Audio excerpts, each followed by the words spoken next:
नमस्कार दोस्तों, स्वागत है आपका हमारे YouTube channel the knowledge plaza में। उम्मीद करता हूँ आप लोग स्वस्थ होंगे और अपनी जो तैयारी है अच्छे से करते होंगे। तो जैसा कि आप लोगों को पता है, नेक्स्ट क्लास में मतलब लास्ट क्लास में हम लोग टैप वर्म और एस्केरिस को कंप्लीट किए थे। और ये आज हमारी जूलॉजी की 5th क्लास है और जूलॉजी की इससे पहले हमारी 4 क्लासेस हो चुकी हैं। तो इस क्लास में हम अर्थवर्म यानी कि केंचुआ को कंप्लीट करेंगे, जिसे किसान का मित्र कहा जाता है। तो आपने अभी तक हमारे चैनल को सब्सक्राइब नहीं किया है तो पहले हमारे चैनल को सब्सक्राइब कर लें, जिससे कि हमारी जो आने वाली वीडियो उनका नोटिफिकेशन आपके पास तुरंत आ जाए और आपकी कोई भी वीडियो मिस ना हो, आपको अधिक से अधिक लाभ मिले। और वीडियो को अपने दोस्तों में फॉरवर्ड कर दीजिए, जिससे कि आपके दोस्तों को भी वीडियो का लाभ मिल सके। तो चलिए आपका ज़्यादा वक्त ना लेते हुए तो स्टार्ट करते हैं। अर्थवर्म का पहले हम क्लासिफिकेशन पढ़ लेंगे, किस संघ में आता है, किंगडम क्या है इसका, ऑर्डर क्या है, क्लास क्या है और जीनस क्या है, स्पीसीज क्या है। तो पहले हम जानेंगे इसका किंगडम, जगत क्या है। तो ये एनिमलिया जगत में आता है, ये एनिमलिया जगत में आता है। नेक्स्ट है फाइलम या संघ, ये एनिलिडा संघ में आता है। केंचुआ जो है ये एनिलिडा संघ में या फाइलम में आता है। नेक्स्ट है इसका क्लास या वर्ग कहते हैं इसे, ये ओलिगोचीटा ओलिगोकीटा ओलिगोकीटा इसका जो है क्लास है। OLIGOCHEATA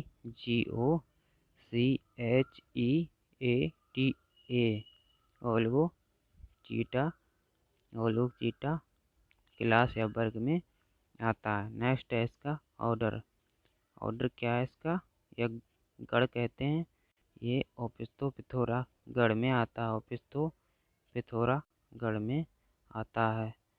नेक्स्ट है इसका जीनस, ये फेरेटमा इसका जीनस है। स्पीसीज का है पोस्थमा। ये क्वेश्चन बहुत ही मोस्ट इम्पोर्टेंट है, पूछा जाएगा केंचुए का जंतु वैज्ञानिक नेम या जूलॉजिकल नेम क्या है।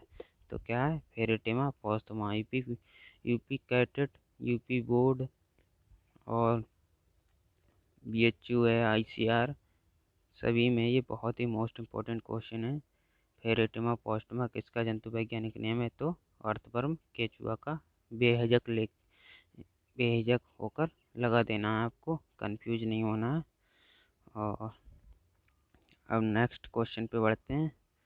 केंचुआ जंतु है, पूछा जाएगा केंचुआ जंतु है तो द्विलिंगी है। केंचुआ द्विलिंगी जंतु है, रात्रिचर होता है, सर्वाहारी होता है, प्रोटेंडरी प्रोटेंडरी होता है। केंचुआ जंतु है द्विलिंगी, रात्रिचर, सर्वाहारी और प्रोटेंडरी। नेक्स्ट क्वेश्चन है आपका, केंचुआ का वासस्थान होता है नम भूमि। केंचुआ कहाँ रहता है, वो नम भूमि में रहता है, ना कि हार्ड भूमि में रहेगा। ठीक है, केंचुआ जो है उसका वासस्थान है वो नम भूमि में रहता है, जो मुलायम मिट्टी होगी उसी में रहता है। नोट करके लिखिए, केंचुआ कार्बन युक्त नम भूमियों में पाया जाता है तथा इस भूमि का प्रयोग पोषण के रूप में भी करता है। तो केंचुआ नम भूमि में पाया जाता है और नम भूमि में उसी का प्रयोग, नम भूमि का ही प्रयोग अपने पोषण के रूप में करता है। ठीक है, नेक्स्ट क्वेश्चन है, बहुत ही मोस्ट इम्पोर्टेंट क्वेश्चन है ये। केंचुओं में खंडों की संख्या होती है, केंचुओं में खंडों की संख्या होती है तो 100 से टोटल 100 से 120 खंड पाए जाते हैं। जो केंचुआ है उसमें टोटल 100 से 120 खंड पाए जाते हैं। नेक्स्ट क्वेश्चन है, प्रोस्टोमियम प्रोस्टोमियम पेरोस्टोमियम या पेरिस्टोमियम अग्रभाग पर पाई जाने वाली मांसल संरचना होती है।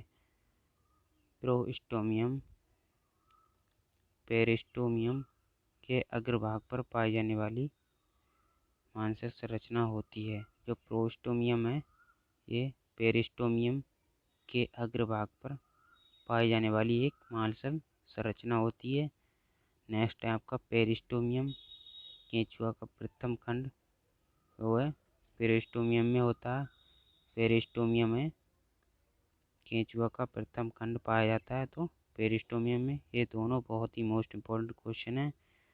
पहला पूछा जाएगा प्रोस्टोमियम। प्रोस्टोमियम क्या होता है? पेरिस्टोमियम के अग्रभाग पर पाई जाने वाली मांसल संरचना होती है। जो पेरिस्टोमियम है उसके अग्रभाग पर पाई जाती है, उसे प्रोस्टोमियम कहते हैं। और पेरिस्टोमियम क्या होता है? ये केंचुआ का प्रथम खंड होता है। यहाँ पर केंचुआ का प्रथम खंड होता है पेरिस्टोमियम पर। नेक्स्ट आपका मुख प्रकोष्ठ। मुख प्रकोष्ठ में दूसरे और तीसरे खंड में मुख प्रकोष्ठ पाया जाता है। तो केंचुआ है, केंचुआ के दूसरे और तीसरे खंड में मुख प्रकोष्ठ पाया जाता है। नेक्स्ट है आपका ग्रसनी, इसे फायरिंग्स कहते हैं। ग्रसनी चौथे खंड पर आपका ग्रसनी पाया जाता है, चौथे खंड पर। नेक्स्ट है आपका ग्रासनली, ओइसोफेगस कहते हैं इसे, ओइसोफेगस।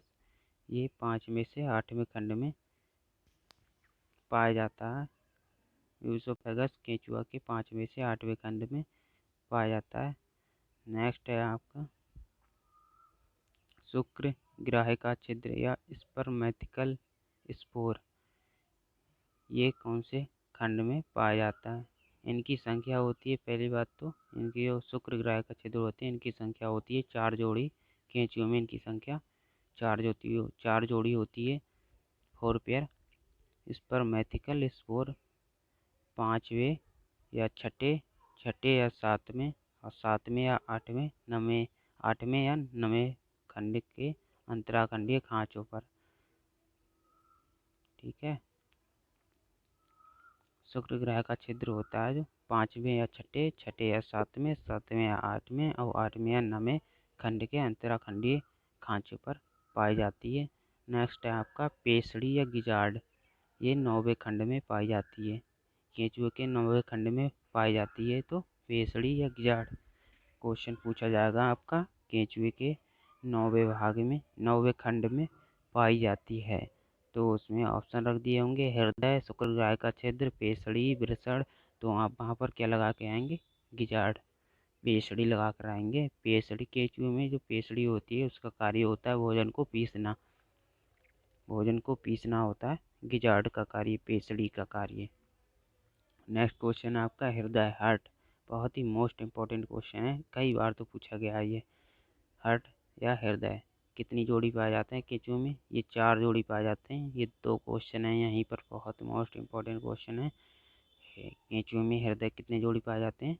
4 जोड़ी हृदय पाए जाते हैं, 7वें और 9वें खंड पर तथा 12वें और 13वें खंड में। 7वें और 9वें खंड में पार्श्व हृदय पाए जाते हैं, 7वें तथा 9वें खंड में पार्श्व हृदय पाए जाते हैं।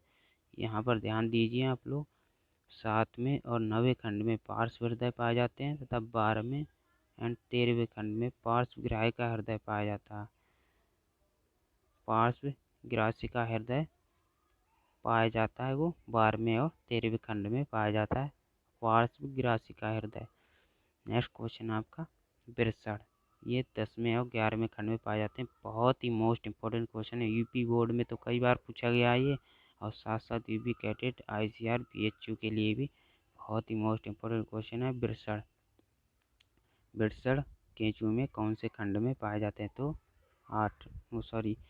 10वें और 11वें खंड में वृषण पाए जाते हैं। और कितने जोड़ी पाए जाते हैं? ये 1 जोड़ी होती है। वृषण की संख्या जो होती है केंचुए में 1 जोड़ी होती है। नेक्स्ट है आपका उदर। 10 से 14वें खंड में उदर पाया जाता है। 10 से 14वें खंड में क्या पाया जाता है? उदर। उदर कौन से खंड में पाया जाता है केंचुए में? 10 से 14वें खंड में उदर पाया जाता है। और नेक्स्ट क्वेश्चन आपका मादा जनन छिद्र। 14वें खंड में अधर तल पर पाया जाता है। कितना होता है? इसका संख्या होता है मादा जनन छिद्र का 1 होता है।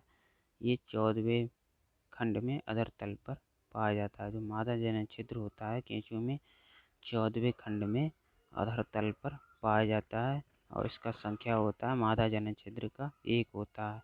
नेक्स्ट है आपका 13वें खंड में पाया जाता है। बहुत ही मोस्ट इम्पोर्टेंट क्वेश्चन है, टिक कर लीजिए बिल्कुल, कई बार पूछा गया है। अंडाशय 13वें खंड में पाया जाता है। अंडाशय 13वें खंड में क्या पाया जाता है? अंडाशय पाया जाता है। नेक्स्ट क्वेश्चन है आपका पर्यायिका या क्लाइटेलम।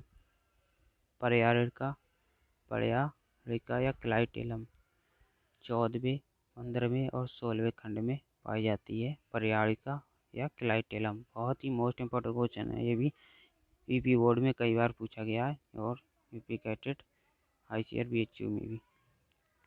क्लाइटेलम या पर्यायिका 14वें, 15वें, 16वें खंड में पाई जाती है। अंकुर उभार 17वें, 19वें खंड पर पाए जाते हैं। अंकुर उभार पाए जाते हैं केंचुए में। अंकुर उभार पाए जाते हैं केंचुए में 17वें और 19वें खंड पर।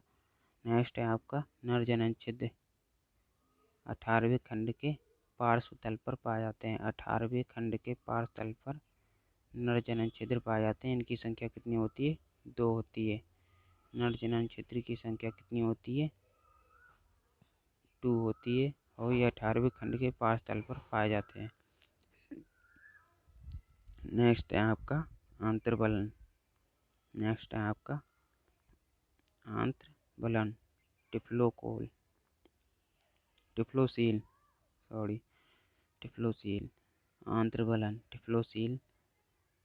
27वें खंड से और अंतिम के 24 से 25 खंड छोड़कर पाई जाती है। 27वें खंड के अंतिम के 24 से 25 खंड छोड़कर पाई जाती है। टिफ्लोसील किसमें पाई जाती है? केंचुए में पाई जाती है। एक तो क्वेश्चन ये बन गया।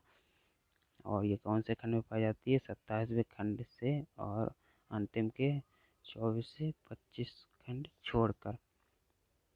केंचुए में जनन संबंधित कितने छिद्र होते हैं? तो टोटल 11 छिद्र होते हैं। 8 + 2 + 1 जनन संबंधित टोटल 11 छिद्र होते हैं केंचुए में। टोटल जनन संबंधित कितने छिद्र होते हैं? 11, 11, 8, 2 और 1 11 छिद्र होते हैं जनन संबंधित। नेक्स्ट है आपका केंचुए में ग्रास नली का कार्य है। अब केंचुए में ओइसोफेगस जिसे कहते हैं पाई जाती है ग्रास नली, तो इसका कोई कार्य होगा तभी तो पाई जा रही है। तो इसका जो कार्य होता है भोजन को रास्ता प्रदान करती है ग्रास नली होती है जो भोजन को रास्ता प्रदान करती है। नेक्स्ट है आपका प्रोस्टोमियम का कार्य है भोजन को पकड़ना। जो केंचुए में प्रोस्टोमियम पाया जाता है उसका जो कार्य होता है भोजन को पकड़ना होता है। प्रोस्टोमियम का कार्य है भोजन को पकड़ना। केंचुए में प्रोस्टोमियम पाया जाता है उसका कार्य क्या होता है? भोजन को पकड़ना होता है। नेक्स्ट आपका पेसड़ी का कार्य, जैसे कि आपको पहले मैं बताया अभी, पेसड़ी का कार्य होता है भोज्य पदार्थों को पीसना। जो पेसड़ी की जड़ होती है इसका कार्य होता है भोज्य पदार्थों को पीसना। भोज्य पदार्थों को पीसना होता है पेसड़ी का कार्य। नेक्स्ट है आपका केंचुए के प्रत्येक खंड में सीटी की संख्या होती है तो 80 से 100। केंचुए में टोटल कितने खंड पाए जाते हैं? 100 से 120 टोटल खंड होते हैं, लेकिन केंचुए के प्रत्येक खंड में सीटी की संख्या कितनी होती है? 80 से 100 सीटी पाई जाती है। इसमें आपको बिल्कुल कंफ्यूज नहीं होता। अगर केंचुए में खंड पूछे जा रहे हैं तो 100 से 120 है। अगर सीटी की संख्या पूछी जा रही है प्रत्येक खंड में तो 80 से 100 होती है सीटी की संख्या। नेक्स्ट क्वेश्चन है आपका केंचुए के किस खंड में सीटी अनुपस्थित होती है? केंचुए के किस खंड में सीटी अनुपस्थित होती है? तो प्रथम खंड में, अंतिम खंड में, क्लाइटेलम वाले खंड में। प्रथम खंड में, अंतिम खंड में, क्लाइटेलम वाले खंड में जो सीटी होती है अनुपस्थित होती है। केंचुए में सीटी अनुपस्थित होती है प्रथम खंड में, अंतिम खंड में और क्लाइटेलम वाले खंड में। नेक्स्ट क्वेश्चन आपका केंचुए में गमन किसके द्वारा होता है? केंचुए में गमन किसके द्वारा होता है? गमन तो सीटी के द्वारा होता है। केंचुए में गमन सीटी के द्वारा होता है। केंचुए में गमन की गति है 25 सेंटीमीटर पर मिनट। केंचुए में गमन की गति होती है 25 सेंटीमीटर पर मिनट। 1 मिनट में वो 25 सेंटीमीटर तक गमन करता है। नेक्स्ट है आपका केंचुए में उत्सर्जन किसके द्वारा होता है? बहुत ही मोस्ट इम्पोर्टेंट क्वेश्चन है, आप इसको टिक कर लीजिए। नेफ्रिडिया या वृक्क के द्वारा होता है। जो केंचुए में उत्सर्जन होता है नेफ्रिडिया या वृक्क के द्वारा होता है। नेफ्रिडिया या वृक्क के द्वारा होता है। केंचुए के प्रत्येक खंड में वृक्क की संख्या होती है 200 से 250 होती है। जो केंचुआ होता है उसके प्रत्येक खंड में वृक्क या नेफ्रिडिया की संख्या होती है। प्रत्येक खंड में पूछ रहा है वृक्क या नेफ्रिडिया, तो 200 से 250 होती है। दोनों यहाँ पर आप लोग पढ़ लीजिए, नेफ्रिडिया भी और वृक्क भी। कहीं आप लोग एक ही याद करें, वृक्क याद कर लें, नेफ्रिडिया को छोड़ दें। वो लोग ऐसा करते हैं, जैसे नेफ्रिडिया इंग्लिश में लिखा है, इंग्लिश का टर्म है, उसको वो हिंदी में ही टाइप कर देंगे। आप लोग वहाँ पर कन्फ्यूज हो जाएंगे। तो वहाँ पर कन्फ्यूज होने की ज़रूरत नहीं है। यहाँ पर दोनों टर्म आप लोग पढ़ के जाएंगे, क्योंकि कन्फ्यूजन वाला क्वेश्चन बहुत रहता है और आप लोग कन्फ्यूज भी हो जाएंगे। तो आप लोग अपनी फुल प्रिपरेशन करके ही जाइए, आधा ना पढ़िए। अर्ध ज्ञान कुछ काम का नहीं होता है। ठीक। केंचुए के प्रत्येक खंड में वृक्क की संख्या कितनी होती है? 200 से 250 होती है। नेक्स्ट है आपका केंचुए में क्लाइटेलम वाले खंडों में वृक्कों की संख्या 2000 से 2500 होती है। जो केंचुए में क्लाइटेलम वाले खंडों में वृक्कों की संख्या, क्लाइटेलम वाले खंड होते हैं उनमें वृक्कों की संख्या कितनी होती है? यहाँ पूछ रहा है आपका जो केंचुआ है उसमें क्लाइटेलम वाले खंड है उसमें वृक्कों की संख्या कितनी होती है? 2000 से 2500 होती है। केंचुओं में क्लाइटेलम वाले खंड उनमें वृक्क की संख्या पूछ रहा है, तो 2000 से 2500 होती है। नेक्स्ट है आपका केंचुए के केंचुए के किस खंड में वृक्क अनुपस्थित होता है या नेफ्रिडिया? केंचुए के किस खंड में वृक्क अनुपस्थित होता है या नेफ्रिडिया? तो प्रथम और 6वें खंड में वृक्क होता है, नेफ्रिडिया ये अनुपस्थित होता है। केंचुए के प्रथम और 6वें खंड में नेफ्रिडिया या वृक्क अनुपस्थित होता है। तो नेक्स्ट क्वेश्चन है आपका केंचुए का उत्सर्जी पदार्थ क्या है? यूरिया होता है। केंचुए का जो उत्सर्जी पदार्थ है यूरिया होता है। बहुत ही मोस्ट इम्पोर्टेंट क्वेश्चन है। यूरिया जो है केंचुए का उत्सर्जी पदार्थ है। नोट करके लिखिए। केंचुए में यूरिया का निर्माण क्लोरेगोगन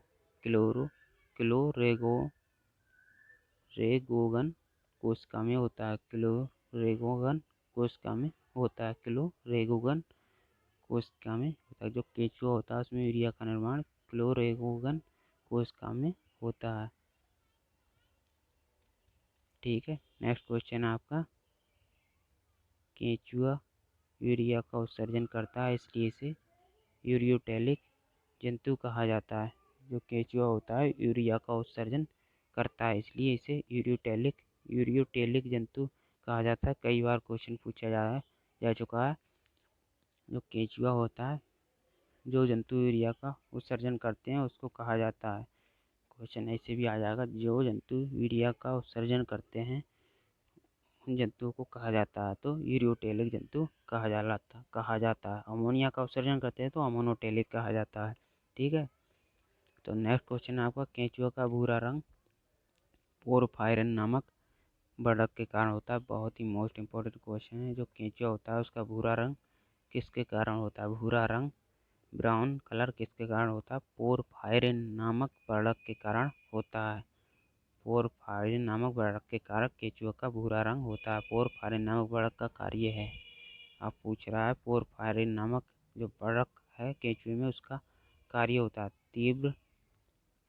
तीव्र प्रकाश से सुरक्षा प्रदान करता है। ये तीव्र प्रकाश या तीव्र टेम्परेचर तापमान से जो है सुरक्षा प्रदान करता है पोरफायरिन नामक बढ़त। नेक्स्ट आपका केंचुए में देहभित्ति का कार्य है। गमन में सहायता करती है। जो देहभित्ति पाई जाती है केंचुए में देहभित्ति का कार्य गमन में सहायता करती है पहली बात, और दूसरी श्वसन में सहायता करती है।